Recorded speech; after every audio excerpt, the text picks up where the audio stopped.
जय हिंद दोस्तों। एक दिन राजा अकबर के दरबार में एक चोर की चोरी का फैसला हो रहा था। चोर की चोरी सिद्ध हो चुकी थी, लेकिन वह अपनी जुबान से चोरी कबूल नहीं कर रहा था। यह देख राजा अकबर बहुत क्रोधित हो उठे। उन्होंने क्रोध में आकर बोला, हम एक बार तुम्हारी चोरी को माफ़ कर सकते हैं, लेकिन तुम्हारे द्वारा बोला गया झूठ मुझसे बर्दाश्त नहीं होगा, क्योंकि झूठ और झूठ बोलने वालों से मुझे सख्त नफरत है। उनकी इस बात पर चोर बोला, महाराज, आप तो ऐसे बोल रहे हैं जैसे आपके राज्य में कोई झूठ ही नहीं बोलता। आपकी इस दरबार में ही पूछ लीजिए, बहुत झूठे बैठे होंगे। उसकी बात सुनकर अकबर को और क्रोध आ गया। वह बोले, अगर मेरी दरबार में कोई स्वीकार कर लेगा कि वह झूठ बोलता है तो मैं तुम्हारी सज़ा माफ़ कर दूंगा। यह सुनते ही सभी दरबारी और उनके मंत्री सन्न रह गए। लेकिन अब राजा के सामने कौन बोलता कि वह झूठ बोलता है। राजा ने एक ही स्वर में सबसे पूछा कि क्या इस दरबार में उपस्थित कोई दरबारी कभी झूठ बोला है। सभी दरबारी सोच में पड़ गए कि क्या बोलें। हर कोई कभी न कभी किसी परिस्थिति में अवश्य झूठ बोल दिया होगा, लेकिन अगर राजा के सामने कबूल कर लेंगे तो हो सकता है उन्हें भी सज़ा काटनी पड़े। इसलिए सभी दरबारियों ने अकबर से बोला कि वे झूठ नहीं बोलते। यह सुनकर अकबर बहुत प्रसन्न हुए, लेकिन उनके दरबार में उपस्थित बीरबल अभी भी किसी चिंतन में डूबे हुए थे। अकबर ने उनसे भी पूछा कि बीरबल, क्या आपने अपने जीवन काल में कभी झूठ बोला है। बीरबल सोच विचार कर बोले, महाराज, मनुष्य अपने पूरे जीवन काल में कभी न कभी झूठ अवश्य बोल देता है। इसलिए मैं यह तो नहीं कह सकता कि मैंने कभी भी झूठ नहीं बोला है। मैं पूरी तरह मानता हूँ कि मैंने कभी न कभी अवश्य झूठ बोला होगा। बीरबल की बातें सुनकर अकबर गुस्से से लाल होकर बोले, बीरबल, तुम मेरे सबसे प्रिय सलाहकार हो और तुम झूठे हो। मुझे यकीन नहीं हो रहा है। अकबर और बीरबल की बातें सुनकर चोर हंस पड़ा और बोला, महाराज, आपके कहे अनुसार मैं दंड का पात्र नहीं हूँ, इसलिए मुझे यहाँ से जाने की अनुमति प्रदान करें। अकबर उसे जाने के लिए मजबूर हो जाता है, उसे जाने देता है। उसे जाने को बोलकर बीरबल को दरबार से निष्कासित कर देते हैं। आदेश दिए कि आज से उनकी दरबार में बीरबल के लिए कोई स्थान नहीं होगा। बीरबल अकबर की नादानी से बड़े चिंतित थे। वह उन्हें समझाने के लिए सटीक उपाय ढूंढ रहे थे।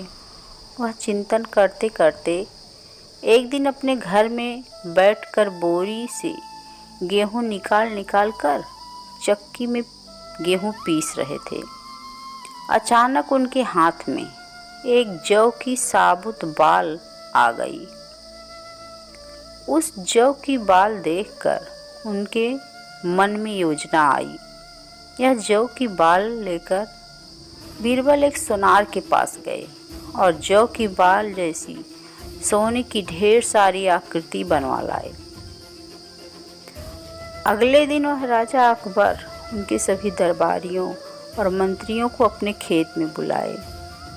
बीरबल के बुलावे पर राजा अकबर सबके साथ सुबह आए। बीरबल अपने खेत में खड़े उनका इंतजार कर रहे थे। उनको खड़ा देख अकबर द्वेष में बोले, चोर बीरबल, हमें यहाँ क्यों बुलाए। बीरबल बड़े सरल अंदाज में एक थैला उनकी तरफ करते हुए बोले, महाराज, यह सोने के जौ मेरे अरबी मित्र ने मेरे लिए अरब देश से भेजे हैं। वह सोने के जौ बहुत ही आकर्षक थे। अकबर अभी कुछ बोल पाते उससे पहले बीरबल बोल उठे, महाराज, यदि इन सोने के जौ को खेतों में लगा दिया जाए तो यह सोने के जौ की उपज देंगे। यह सुनते ही अकबर बहुत खुश हुए और बोले, ठीक है, फिर इन्हें खेतों में लगा दिया जाए।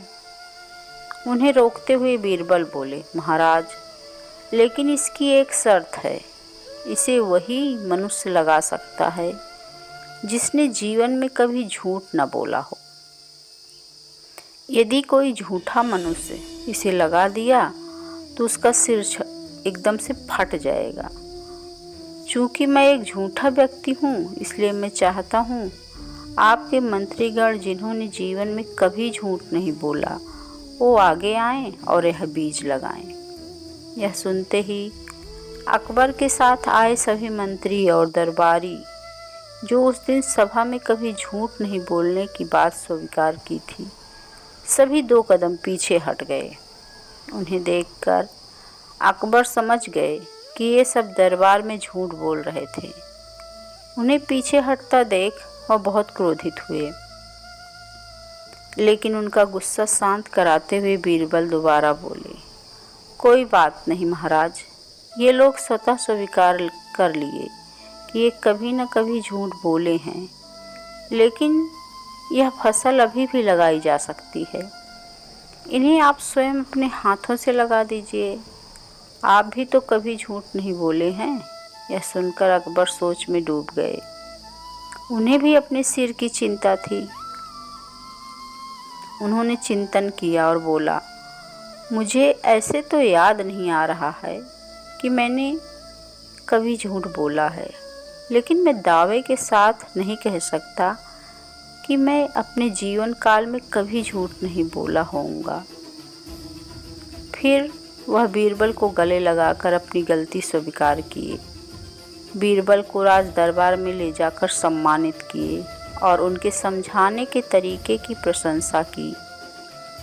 हमें इससे यही सीख मिलती है कि हमें झूठ नहीं बोलना चाहिए, लेकिन यदि झूठ बोलने से किसी की भी भलाई हो रही है, किसी व्यक्ति की जान बच रही है या किसी जीव जंतु की जान बच रही है, तो उससे बड़ा कोई सत्य भी नहीं हो सकता। दोस्तों, आपको यह कहानी कैसी लगी कमेंट करके ज़रूर बताइएगा और वीडियो को लाइक और शेयर करिएगा।